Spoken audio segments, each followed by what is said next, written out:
Fight for your values and fight for your friends.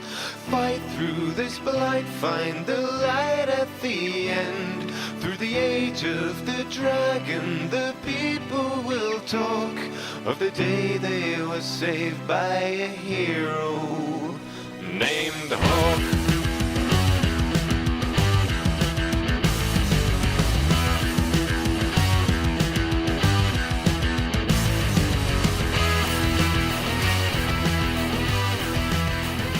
You're listening to Reignite, a podcast about how you should never make assumptions when it comes to thieves. I'm Frankie. And I'm at AK Stormageddon. And for this episode, at the Viscount's request, we visit the Arishok, who informs Hawk that there was a theft. Someone stole what they thought was the formula for explosive gatlock powder, but it was switched out with the formula for a poisonous gas.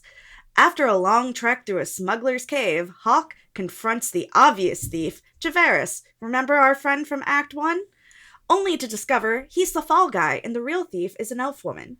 Back to Lowtown Hawk goes to find a side alley covered in green gas. After some fighting and closing off the gas barrels, Hawk comes face to face with the real thief and learns more about her motivations.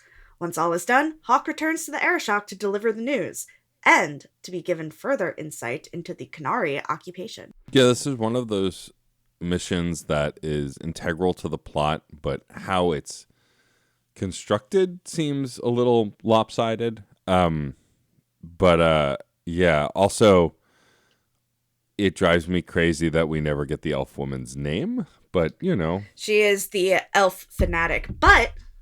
Okay, I can see why it would drive you crazy that you don't get her name. However, if we are looking at this from the perspective of a person who is being used to further the agenda of a shady power behind them, it makes sense that we wouldn't get their name, because their name in the grand scheme of things does not matter to the person who's behind it. Like, the person who's behind it doesn't care who this person is. So it kind of makes sense in terms of narrative structure that we would never learn because we were never meant to know. Well, right. Also, Hawk, she would never want to give her name to Hawk. Right. In case she did survive. She doesn't want to be tracked down. But to me, it just reads as, oh, minority femme character doesn't get a name, is where my brain went. Which is also valid. I completely respect that. But looking at it from a writer's perspective, I can see why they would choose not to reveal a name. Yeah. But anyway, yeah, we're back in the Canary compound. I did talk to the Canary right outside the compound to get did that too. Mission from... Yeah, they accuse us of making some Canary go missing, like accused us of killing them. I would say accuse is a strong word. It's more like a casual question, like, hey, just checking. Did you do this? Was this you? Can you just let me know?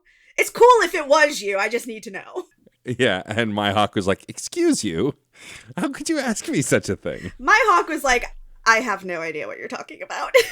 Yeah, but then I did also say, yeah, I'm not sure what's going on. He's like, okay, well, I believe you, but in case it was you, I needed to know.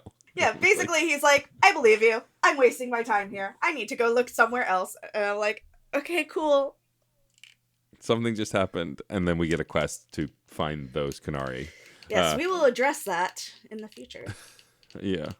But then when we enter the compound, we have another thrilling conversation with the Arishok, who informs us that the Gatlock formula was stolen, or what the thief thought was the Gatlock formula, but it was in fact a poisonous gas they replaced it with, so people who stole it would pay the price for stealing it. But he has a sudden conscience about it because he realizes, A, the thief would use it and sell it in bulk immediately, and if that happened, a lot of people in this city would die because it is extra deadly to people like us, a non-Canary, essentially. I think it's very interesting that you ascribe the Arishok with a morality about this, because I didn't see a morality. I saw it as he set it up in a way that he wanted to, like he knew that the theft was going to happen. He switched out the formula for something equally dangerous, but not Mhm. as, like, secret. And I don't think that there was a morality tied into telling Hawk. I think it was more like part of a grand plan of like, hey, it would behoove you to handle this. I don't give a shit if you do or not. But like, I have some respect for you. So I'm going to give you this information. So I think it's less about morality and more about shared respect and mutual respect. And also, the Arashok assumes that it's Javaris.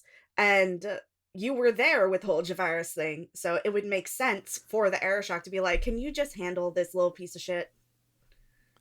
Yeah, I mean, I think I can see where you're coming from. I think that the way he speaks about it, if there's not a morality, there is a sense of consideration at least for Hawk. Like, if it weren't for Hawk, the Arashok wouldn't care about the people of Kirkwall at all. Oh, But yeah. because Hawk exists and he has respect for Hawk, he cares about them a little because he sort of cares about Hawk in the sense of that mutual respect. Or do we just think that the Arashok cares because he's devastatingly hot? Like, uh, he's so intimidating and so hot. Why is he so hot? I don't know, but we also know that you do like Kanari, so I there's do that. like Kanari. Um, I love someone with a huge heart. yes. So yeah. Anyway, so he tells us where we can. Oh no! No, he So he doesn't tells us tell to us. handle. Yeah, Anders, at least for me, suggests where we might be able to Oh, find. I asked Varric. Yeah, I didn't have Varric with me, so Anders Who did you have suggests with that. you? Yes. So my party. So I didn't do what I said I was going to do last time. So two addendums. One, I didn't just go out with my doggo as the tank because I figured I should have an actual tank. Two, Meryl can't be a healer. She doesn't have the healing tree. Oh, yeah. So, and I Googled, because of course when an old person can't figure something out, they Google. Yeah. There are no standard healers in your party except Anders and your sister if she stays with you, because you can give her like the basic healing spells. But Anders is the only healer in the entire game.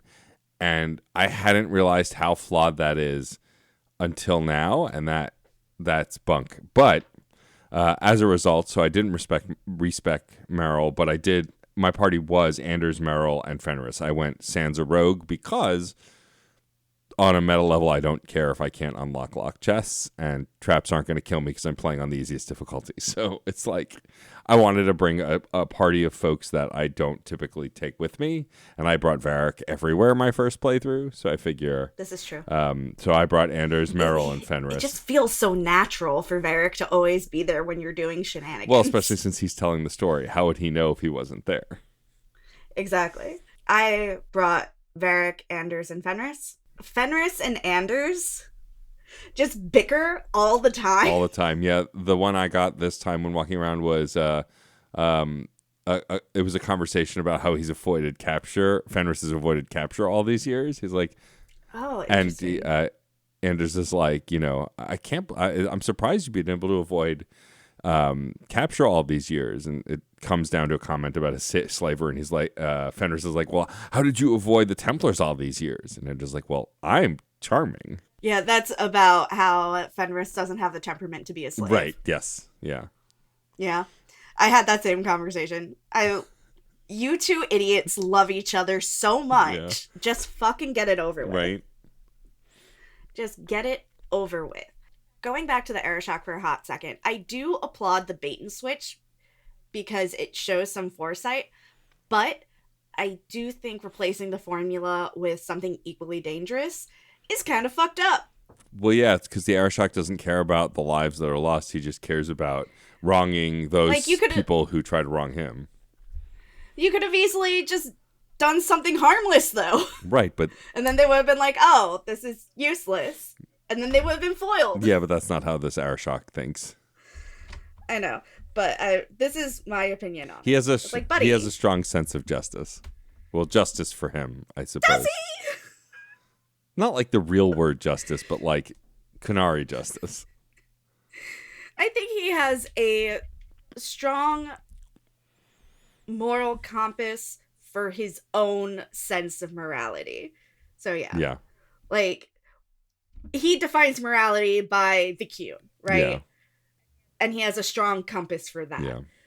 which would oppose our personal compasses. Yeah.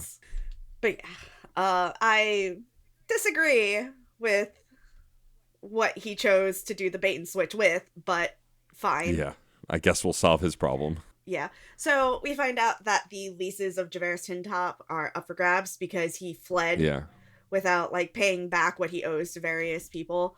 And this coterie gal who's selling off his shit is just like, normally I tell you to get the fuck out if you ask me something like where someone is, because I'm not a snitch. But also, he owes me money, so this is where you can find him and tell him to fuck off. Yeah. Javaris is not great at making friends. No. So she points us towards this smuggler's, I think it's called Smuggler's Cut. Yeah. And there are so many people to fight. So many mercenaries of all kinds. Dwarven mercenaries, elven mercenaries.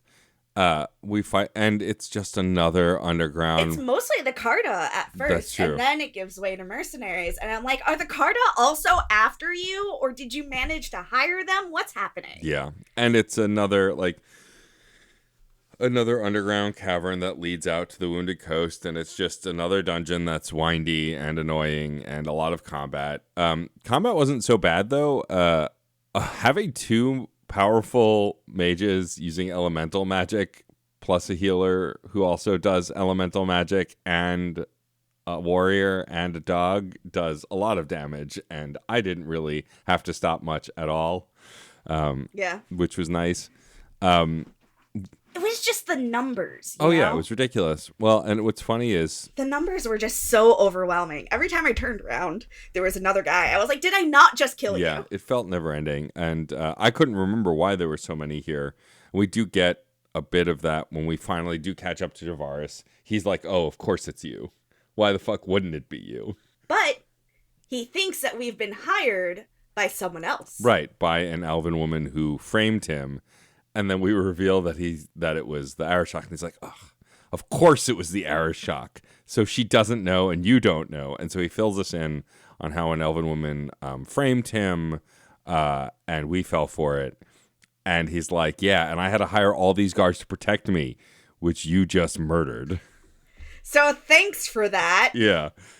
I guess I'm gonna steal their boots and sell them now. And then he said, and he does say, well, now you found me. What are you going to do with me, basically? And we can decide to either kill him or let him go. I let him go. Yeah, like, you're not worth my fucking time, dude. It just didn't make sense for my hawk to kill him. He literally, in this instance, didn't put anyone in danger. He was just framed. He's just a coward. And, like, even the original Blackpowder promise quest, like, he wanted to sell and be an entrepreneur. He was an idiot and a thief, but he wasn't a murderer in theory. Yeah. So I didn't think there was any real reason to kill him. He let us do the murder. Yeah. And then what I do love about Javaris, because this is the second time it happened, is after you're done with your conversation, as you're walking away, he mumbles under his breath to the camera some insults about you. It's very funny. And so from here, we rush back to the docks. I believe the docks. The side alley. Yeah. A side alley in either the Dark Town or the docks. And we find out. It is Low Town. You were incorrect on both counts. Low Town. Learn your maps. Nah, that's what you're here for. Yes. The side alley where a Templar, not a Templar, maybe it is a Templar, standing guard. No, it's not a Templar. It's just a guard. It's just a city guard. He's just a guy. Just a guy, and he's basically like, you can't go in there. If my boss finds out you died in this poisonous gas, she'll kill me. And we know who his boss is, so that's very funny. It is very funny. He's like, Sarah Hawk, if someone like you dies, I will lose my job. Please don't go in there. And you basically say, anything that happens to me is on my head. You can report that, but I have to handle this. It's just very funny. Yeah, I say basically the same thing of just like, son, it's my risk to take. Yeah. And he's just like, yeah. A deep sigh and shudder. Like, I hate people. And then we just have to run around an alley and kill thugs while being harmed by poisonous gas. This, I didn't remember how it worked at first. So when you first enter, there's a can't remember what it's called, that you need to seal A steel latch. Steel latch to seal the barrel. My memory's on fire this morning. Yeah. What would you do without me? Right? Not remember things, clearly. You find a steel latch as soon as you walk in, and so I grabbed it. I was like, oh, I can use this to close the barrels. And I close one barrel, and then I run to the other barrel just to get it over with. And it says, you don't, like, Hawk goes, I don't have anything to seal this with. And I'm like, but I just grabbed it. Oh, it's per. And then it took like a round of combat to realize, every wave, they drop one, and I can seal it. I have to fight these thugs. I can't just shut them all off. This is dumb.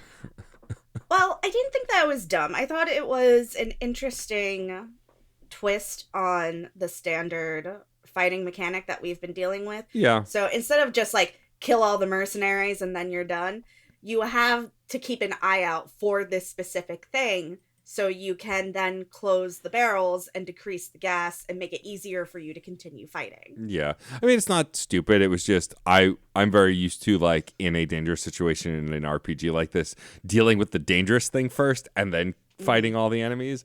And you could disabling the bombs before you fight the enemies. Yeah, if only there was a game where you had to disable a bunch of bombs on the way to, like, a spaceport so you didn't die and everyone at that spaceport didn't die.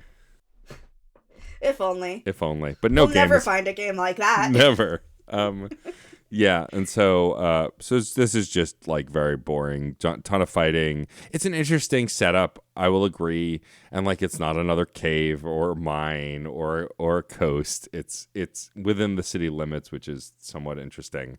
But yeah, it's just waves of fighting as we then close barrels, and then we are confronted by the mystery elf after we've closed all the barrels. And we find out what her motivation is for doing this, which is that being Dalish and living in the alienage is hard enough without losing your national identity, so to speak, without losing your cultural identity. And then on top of that, the people that you love abandon what cultural identity they have to seek purpose in a different culture. And that's scary because you're losing the people you love to something that is foreign and unknown to you. And your people are suffering because they're losing their sense of self. And this actually has everything to do with my PhD, that it is near impossible to maintain your cultural identity when you are living in a state of colonialism. Mm-hmm. When you are being inflicted by the societal norms of the colonizer, you lose that cultural identity because it becomes outlawed. It becomes inappropriate. It becomes unsafe to practice your culture. So I can understand her motivation. And somebody took her grief and her rage and turned it against the people of Kirkwall. This woman does not want to be hurting innocent people. She wants to make the Canary look bad, so that way they will be kicked out. Yeah, but she also specifically mentions that she's angry because people have turned to the Qun instead of their own traditions. And, like, I totally hear where you're coming from, and, like, it's logical, but also this reeks of, like, Christian colonizer stuff too. Like, you're converting, like, so I guess the thing that's not clear here, so I shouldn't use the term Christian colonizer yet. The thing that's unclear here is she makes it sound like people are willingly turning to the Qun, not... Well, yes. Her siblings turn to the Qun for a sense of purpose, and that hurts her because they are abandoning their cultural identity that is already slipping away. Right, but it is also her siblings' choice to turn to the Qun, and yes, it is. And so, like, I hit a wall with sympathy here because she is attacking innocent people for decisions that her siblings made within their own right mind. Oh, I completely agree. Yeah. I don't think that she's in the right to be doing this. I think that her motivations make sense in the grand scheme of things. Yes. Like, I think that she has well-written motivations. Yeah. And I think that narratively, it makes sense why she could be used for this purpose. And I think you're not far off with the idea of Christian colonization or Catholic colonization or whatever you have, Western European, because it we know from a meta standpoint who is behind this manipulation. Right. And it is someone who is speaking on behalf of the Chantry. And because the Qun opposes the Chantry, the person that we're speaking about, Mother Patrice, she uses somebody else's cultural grief to achieve her own aims. Yeah. So this elven woman, she's in the wrong to be hurting people. She's in the wrong to lash out about the decisions that her siblings made for their own mental health, for their own sense of purpose. But I understand why this gives her emotional grief and pain. Because it's hard to see your cultural identity be diminished and to see people leave that. Yeah, totally. I guess for me, as my character and in the moment, my brain didn't think about most of this, because the minute I heard and they turned to the Qun and I hate them for it, I went, oh, you hate them for doing something, for seeking their own happiness. I get it now. And because they left you. And so my brain shut off after that. And I was like, well, you suck and you did a terrible thing. And so, like, all of this narrative stuff totally makes sense, but in the moment, like, there are other characters we found sympathy for, even in the moment when they made choices. But the way she worded it, I think it's because I've had experiences. It comes from, I think, either my queerness or my Jewishness. But with the minute someone's like, "Oh, you are doing something to make you happy, and it's alien from what I know, so you suck," I went, "Oh, red flag, you suck." Which is extremely valid. Of course. The reason why I have this read is because this is literally what my brain lives in 100% of the time. Literally what you're going to school for. Wrote a 10,000 page paper about the representation of colonization and identity, and like I just wrote a paper about all this. Yeah. So totally. That's why you're the educated one and I'm the idiot who has stupid ideas. Oh, that's not true. I think you just come at this from a very different perspective. Yeah. And I think you're right to have that gut reaction of like, this is about how someone's happiness upsets you. Yeah. And that's fucked up. Yeah. And it is fucked up. Yeah. Like, you're not wrong. I understand the deeper layers of what's happening to her. Like an onion. Yes, like a parfait. Almost like a parfait. Anyway. Oh, that was the dumbest outrage I've ever seen on the internet. People mad that the new promo for the new Shrek movie looks too good. The graphics are different. I'm like, it's been 10 years since the last movie. Technology's advanced. Shut up. Go away. I have not paid attention to any of that. It's fine. The only thing I know is like, oh, Zendaya is playing the daughter. Cool. That's it. Yeah, That's it. Yeah. That's all I know. So after she monologues, we fight her, of course. There is no option to negotiate. You have some responses. I really wish there had been. Yeah, there isn't. Like, I understand narratively why, because you can't really talk a fanatic out of their ideals. They just fall deeper into this rabbit hole of what they believe, and no matter what you do to try and convince them, they're just not going to believe it. No. They'll just hang on even tighter to those false ideals. I do get snarky here, though, because I'm so frustrated, and when I have the ability to respond, I go, oh, I see, you're crazy. Do you want to explain your particular brand of crazy, or no? And then she outrages and fights us, and we kill them all, and then we decide it's time to go back to the Canary compound and actually talk to the Arashok. Yeah.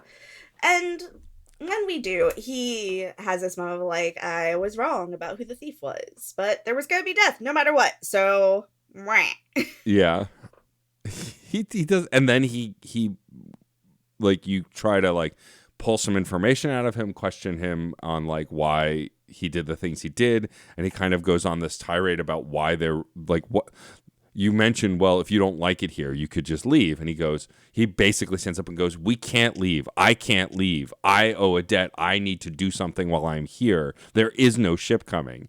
And you like find out for the first time, they're not waiting on a ship. They've been lying. He's there with a purpose. But and though he doesn't reveal what the purpose is here, he does mention that there was a theft. Right. He says that there was something was taken from him, and until he gets it back, he owes a debt to his people and the Qun. And they're basically unable to return to Parvalin until they get it back. Right.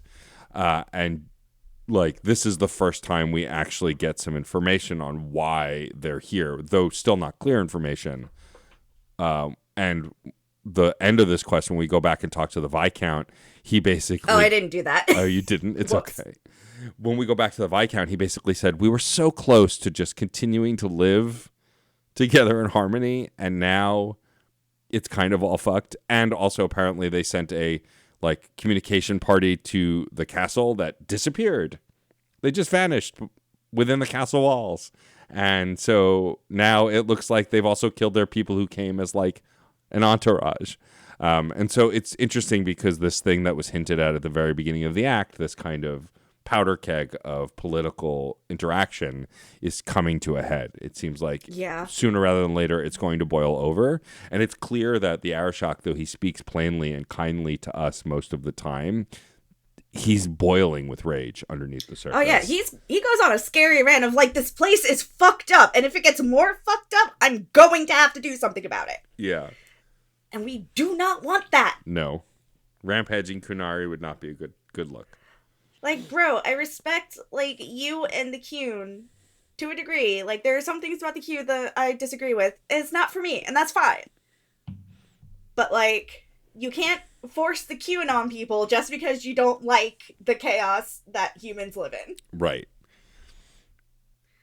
So, And we do have a back and forth about how he explains that like humans' free will is not the correct path, and that like he has a warrior, and when a warrior in his world by the Qun is determined to be a warrior, that's all they can be. Their choice is to either do it and live or push back against it and die. And you can fight that and say that's not really choice. They just die. Like there's no choice there. And that's like, kind of what sets him off. If you can't safely say no, it's not consent, is it? Yeah. And that kind of sets him, that along with some of the other questions is what really sets him off to like explain why he just thinks this place is a living nightmare. And I mean, on some level, he's not wrong, but also... He's not wrong. Yeah. When he says, like, how can you bear to live here? What is your Hawk's reaction? I hope to make it better. And I talk about... Because we're both idealistic guys. Yeah, it's just little guys. We're just little guys who want to make the world a little bit better. Yeah. I saw a video this week by some asshole on TikTok about how, for the record, that asshole is John, and I don't really think he's an asshole. I was unsure for a second. I was like, is this going to be about John or someone who's actually an asshole? He made a video recently about how... John has made a lot of videos about how to fight back against fascism and how, you know, everything going on in the world. But he made a video very recently that was kind of a little bit of a pivot from the stuff he's been making lately that I've seen about how sometimes you just have to help one person. You can't help everyone. It's too big. You can't save the world, but you can save one person. You can help one person who will then go on to help one person who will then go on to help one person.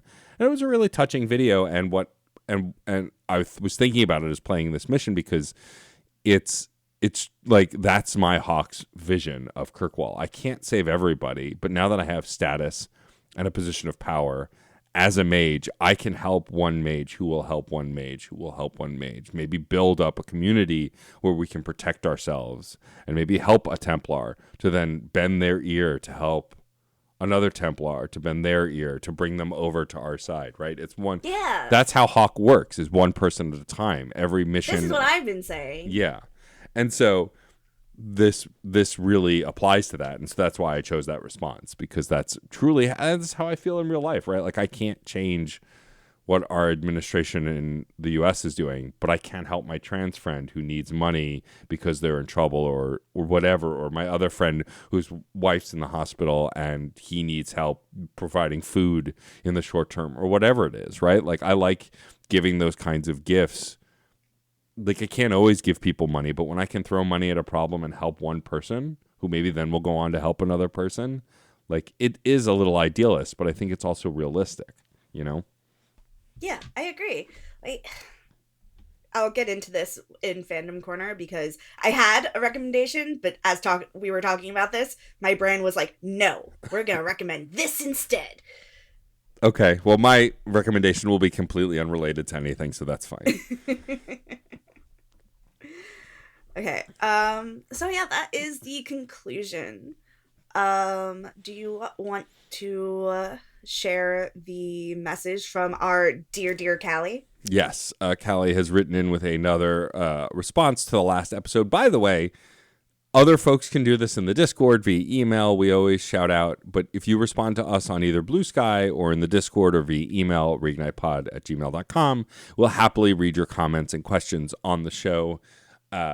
Callie gets the spotlight for like the third week in a row because Callie is the only one who has had comments recently. And it's also not required. Obviously, Callie, if you don't have comments, we'll be a little shocked and aghast, but we'll still move on and continue with our lives. Anyway, Callie writes, starts off by saying, this one is almost short. In response to homecoming and our home, underfurnished though the house is, the place is too fancy for me. Library is good, though. That feels like a Frankie statement. Too fancy for me. Library good, though. I am maximalist. Yeah. I'd forgotten about this bit with Aveline and how infuriating it is with you on judging her harshly for this. Probably all of us have loved one whose disappearance the cops would have ignored or worse, and even if not, we would still care. Continuing to relate with Fenris more this time would be nice to be able to stop running someday, but it will probably also feel a bit lost. Callie talks about they had a conversation with Meryl, and alas, it was about Carver. She asks how he is doing despite his questionable choice. She is concerned for him, saying, I know how hard it is to give up on everything and live amongst strangers. Maybe she is a better person than I am. Have not spoken with him since he joined the Templars, have not even thought of him much, too busy thinking about things and people that matter to me. Yeah, which is a perspective we don't have because neither of our Carvers died or joined the Templars. Both of ours joined the Grey Wardens. Yeah. Would have liked to have non-flirt options to suggest Anders be more careful about staying safe. Saying things to friends that accidentally read as flirting is the thing I do, and I am highly oblivious to others flirting, but this is getting awkward. And then they close their comments saying, that is all that this time. Wait, did someone say Mass Effect? Don't get me started. You know what happens. Which, yes. Thank you, Callie, as always, for writing in. Yeah, both. So I feel like now as an adult, I am less oblivious to flirting, though I've been informed that that's not necessarily true. Humans are incapable of telling when someone is flirting with them. It is scientifically proven that nobody can tell. I am not kidding. There was a study. Okay. This is why I say very explicitly, if you are flirting with me, you have to tell me. Otherwise, I will just think you're being nice. Like, you have to tell me. I am very explicit with people that I like, and I tell them, like, hey, I think you're hot. Can we make out sometime? If the answer is no, that is fine, because I still like you as a friend. Yeah. I'm very specific. Yes, very specific. It is the autism. Yeah. But it works. Yeah. Thank you, as always, for writing in, Callie. Like I said earlier, if you would like to write in as well, you can reach us on many platforms. The best ones, of course, are Discord, Blue Sky, and email. So please do that. All right, shall we do Fandom Corner? Hell yeah! So originally I was going to recommend a show that I just started watching, but because we were talking about the importance of doing one thing to help someone and small scale change, I want to talk about Leverage Redemption. This is my special interest. I can talk about Leverage forever. It lives in my brain. I can tell you every single detail about every single episode. I will rewatch it at the drop of a hat. It is my comfort show. I love it. Timothy Hutton is a piece of shit. Yes. And that is why we're talking about Redemption, where he was written out of the show. Yes. And Noah Weil was brought in, and he was fantastic. So I did a rewatch of seasons 1 and 2 recently because season 3 is coming. Yes. Is coming this month, this April. So I am extremely excited about it. The reason why Redemption is important to me is the Leverage team has grown. They have grown worldwide, and they are doing things to help people everywhere. Like, it's an international project. But the focus of Leverage Redemption is this one small team, the heart of the operation, doing things in one city. Yeah. To help one person at a time. And there's even a conversation where the newest member of the team, who is a young idealist who wants to change the world, and when she says, even though we have fixed this one thing, there's still going to be plastic waste like spilled into the ocean, and it's still going to be a problem. And Sophie, the leader of the team, says, we can't fix that, just us. Like, yes, that is something that needs to be fixed, but we are 5 people. And while we can do amazing things, we can't put an end to all pollution. That is outside of our scope. Yeah. But what we can do is we can give people back their future, and we can help them reclaim part of their lives. And helping just one person brings us so much closer to the world that we want to be living in. Yeah.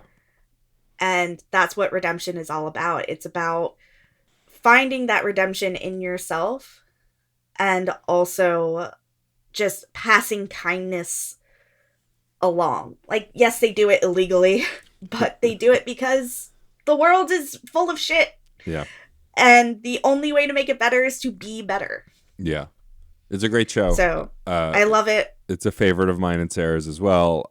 We binged the hell out of the first 2 seasons when they came out. We're excited for the third. I love that cast. Elise Shannon is so beautiful. Yeah. I love her. You love them all, though, to be honest. I do love them all, but Elise Shannon is the newest of the squad. Noah Weil notwithstanding, because Noah Weil has worked with Dean Devlin before. Dean Devlin, if you listen to our podcast, reach out. I want to talk. Please come on the podcast. It has nothing to do with Dragon Age or Mass Effect, but come with a podcast anyway. I mean, there is a world, there's an alternate universe where we became a Leverage rewatch podcast. Leverage and Librarians. I haven't seen that yet.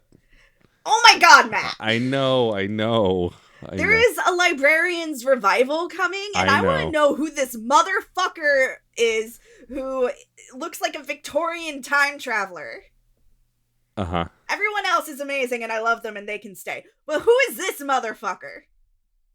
Anyway, since we're in dangerous proximity to changing subjects altogether, please share with me what your recommendation is. So mine is in the same line, is that we can't fix everything, and there's a lot of people who are going to tell you if you're not doing anything, you're complicit, and that's on some level bullshit. Yes, if you're completely ignoring everything all the time, there is some problem with that, but self-care is going to be the most important thing we need for at least the next 4 years, and you are absolutely entitled to indulge in that, because you can't help. It's the old airplane cliche of you can't put someone else's oxygen mask unless you secure your own first, right? You need to be in a good headspace. You need to be healthy in order to help others. And so I did something for my own mental health recently. Jeff and I did an N64 retrospective podcast with friends of the podcast, the folks over at Remember 64, Jiggy Lookback, and Dave Petrangelo. We were talking about the N64, which is a console closely tied to me because it's tied to memories of my dad. It's one of the first consoles I remember getting in anticipation of, like seeing the articles in Nintendo Power and going, I need this console. A thing that would go on to then ruin my wallet for the rest of my life is anticipating new console releases. And so anyway, talking about that made me A, nostalgic for the console, and B, I'm going to be guesting on a podcast soon to talk about Banjo-Kazooie, one of my favorite games on the console. And the N64 has their games available on NSO if you pay for it. But unlike other consoles, that controller was a unique beast. If you haven't seen it, it's a three-pronged kind of trident-looking controller. It was the early days of analog, and trying to remap those buttons to the Switch controller don't really work. And so I would always be frustrated when I try to play those games. But when Switch introduces a new NSO hub for an old console, they also release replica controllers. I hadn't really bought any of them because I'm like, I'll just play them on the existing controllers. But the N64 hasn't really worked. And so I had a theory that if I had the replica N64 controller, it'd be easier to play these games. Well, so I bought one. And I was right. And I've been engaging in nostalgia all week. I've been playing through Banjo-Kazooie a couple hours every night. And it's the best I've felt playing a video game in a long time. And I've played a lot of good video games this year because it just felt right. This controller, it's a pretty much a one-to-one replica of the original N64 controller, but it's made playing the game a dream. Using save states and some other things have made it a little more breezy, but all in all, it's still a tight video game experience. And I just think there's some value in like sinking into nostalgia a little bit and getting this controller from one of my favorite video game consoles to play one of my favorite video games of all time and remind myself, oh, right, this is why I like 3D collectathons, because this was the blueprint and it still is incredible. And though there are some parts in the game that make me want to throw my controller, like whenever you're swimming, ever, mostly I've been enjoying it. And so while this is on some level a recommendation for buying the N64 controller if you're nostalgic for that, because it will make playing those games literally feasible, it's also a recommendation for just engaging in something you're nostalgic about. And if you're listening and you've been meaning to write in about this. What are you nostalgic about, and what have you done recently for your mental health? Is there something nostalgic that this call to action would make you want to engage in? I'd love to hear that, because I think nostalgia is a very powerful force. I've written articles about it before, and I think specifically when you need to heal yourself engaging in a game or something that you love from your past, it just brings all those feelings back, that warmth, and I think that's immeasurably important right now. I completely agree, and I love that you recommended that.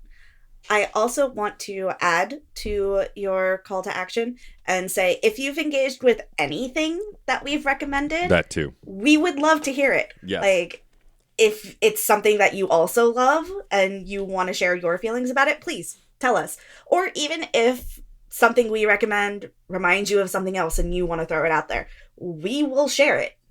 Yeah, the call to action is usually about the nonsense we're talking about in the main part of the podcast, but the call to action is really for anything we talk about on this show, and we love engaging with the audience. So again, if something from Fandom Corner sparks your interest or anything we've said on the show, please write us, because we would love to hear about it. Yes, especially at Mention Me if you want to talk about leverage. Yes. Look, Dean Devlin in the past has liked my tweets. That's all I care about. I love Dean Devlin more than anything in this world. When my novel is a bestseller and somebody approaches me about the movie rights, I want Dean Devlin to produce it. Dean Devlin would do it the best. That's true. He's pretty awesome. Yes, and I want Elise Shannon to be in it. I want Elise Shannon to play the princess. And I want Natasha Karem to play the pirate. Sure. We have no context for this, Frankie. We're not in your brain. Elise Shannon plays... No. I just meant the characters in your book that we've never seen. Oh, yeah. Well, they're the main characters. And, they fall in love and they're beautiful and amazing. Got it. And they also destroy an empire together, like you do. Like you do. First date stuff. On that note, for the next episode, we're going to do Repentance, which is the quest that brings Sebastian on board with us. yeah, this should be interesting. Yeah. Something Take care of business. Got to take care of business. So yeah, that's what you're going to do for the next episode is finally recruit Sebastian and take care of the rest of his mission to do so. Yeah, I suppose let's outro this thing and head on out into the world. All right. If you like what you heard here, you can follow us on social media. We're Reignite Pod on Blue Sky, YouTube, and Instagram. Or you can send us an email at reignitepod@gmail.com. You can find Matt and I on Blue Sky as Frankie B. Writes and DJ Stormageddon. Also, please rate, review, and subscribe on your favorite podcatcher of choice. If you are just listening to a one-off episode, we appreciate for having you here, but a subscription goes a long way, and rating and review also does. It is the best way to support any podcast you listen to because it helps grow the audience and boost the almighty algorithm. So please do that. We've been holding steady at number 19 on Good Pod's list of indie gaming podcasts. Which I'll take. I have no regrets. I don't know what that means in the grand scheme of things, but that's what the last email I got from Good Pod said. It's just nice. It's just nice. We're also members of the Certain Point of View Network. You can visit certainpov.com to find more nerdy podcasts, each with a unique point of view. You can also find a permanent invite link to our Discord server on the website. Join the conversation, mention us when you want to talk about Fandom Corner, or if you just have opinions about things. Yeah, we've had some folks that are regulars in the podcast newly going down the Veilguard rabbit hole. We still have a spoiler channel for that. We have a whole channel devoted just to BioWare-related stuff. Definitely come hang out. As far as personal plugs go, I am, of course, still one of the hosts of the Fun and Games podcast. I'm still helping to produce side quests within that feed. Follow up on some of the good news from last week that we hinted, or 2 weeks ago by the time you're hearing this, that we hinted at, but a week ago as we were recording. Game Informer is back. All of the original staff that was there when the shutdown happened have gotten their jobs back. A lot of them promotions and raises as well. Very exciting. Though many folks have asked me if the podcast is coming back. I unfortunately have no information because I was only contract. I wasn't brought back with Game Informer, which is totally okay. I knew when the shutdown happened, like I was a contract worker. I was happy to be a part of it. Alex and the crew always made me feel like I was a part of the podcast and part of the staff, which I really appreciated. But I don't have any news on the Game Informer podcast. I would keep an eye on Game Informer's socials about that. All I know right now is what you know, which is the website is back. They wrote a bunch of articles to cover the time they missed during them being shut down, which is awesome. And their release calendar is back. Of course, their most important thing that they have ever created. And so I'm happy to see the folks at Game Informer back. I thank everyone who's reached out to me about the podcast, but I don't have any information there. But like you, I hope it does come back, and I hope to be involved someday.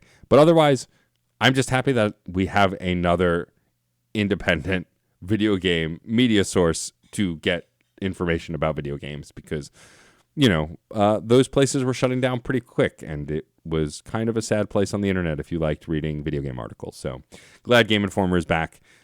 So go check out all the stuff they're doing over there, all those awesome folks. And what about you, Frankie? Okay, so I'm presenting again at GIFCON this year. If you would like to hear about how Monster Romance is definitely gay, then you should check out the virtual conference based out of the University of Glasgow's Center for Fantasy and the Fantastic. It is free to attend. It is virtual, but it is also my time zone. So those of you in America may not be able to make that work. But if you can, it will be a fun time. We talk about different topics in the fantasy genre. This year is specifically focusing on queerness in the fantasy genre. So if that's of interest to you, definitely check it out. I have one other thing to share. It is not a personal plug, but it's a plug for something that is relevant to both you and I. It is the Trans Day of Staying In and Having a Nice Book. So if you head over to Pen Fight MCR on Instagram, it is a one-woman feminist and queer zine and bookshop tiny press based in Manchester, UK.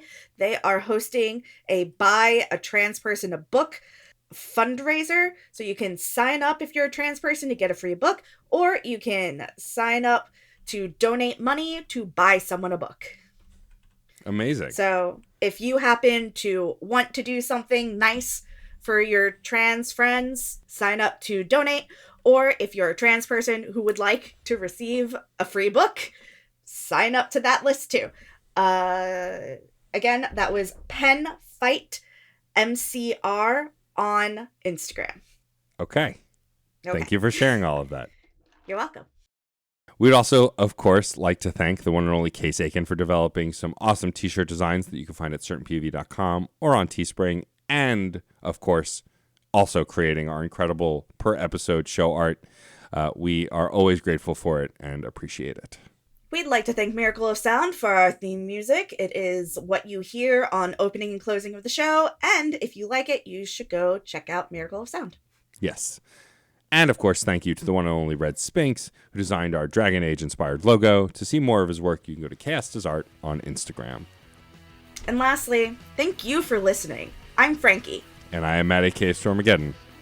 And remember, all Templars are bastards. Fight for your values and fight for your friends. Fight through this blight, find the light at the end.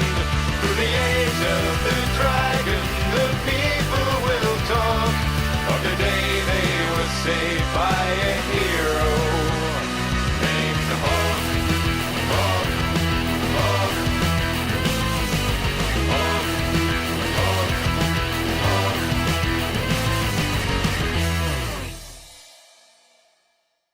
Do you find yourself playing older games and wishing that there were new discussions about those games? Enter Tales from the Backlog. Hi, I'm Dave Jackson, and on each episode, I'm joined by a guest to break down those games that may be stuck in your ever-expanding backlog. Each episode looks at one game in depth, focusing on mechanics, story, music, and other aspects with no spoilers until a clearly marked spoiler wall in the middle. If you've played the game, go ahead and climb that spoiler wall and enjoy in-depth story discussions, and if not, jump out when we warn you and maybe go play that game for yourself. We have over 100 episodes in the feed, everything from Disco Elysium to Tunic to discussion episodes about how to get into horror games, and if games actually need to be fun, or if they have more to offer. I guarantee that there's something in there for everybody. Once again, that's Tales from the Backlog, available wherever your podcasts are found. CPOV. CertainPOV.com.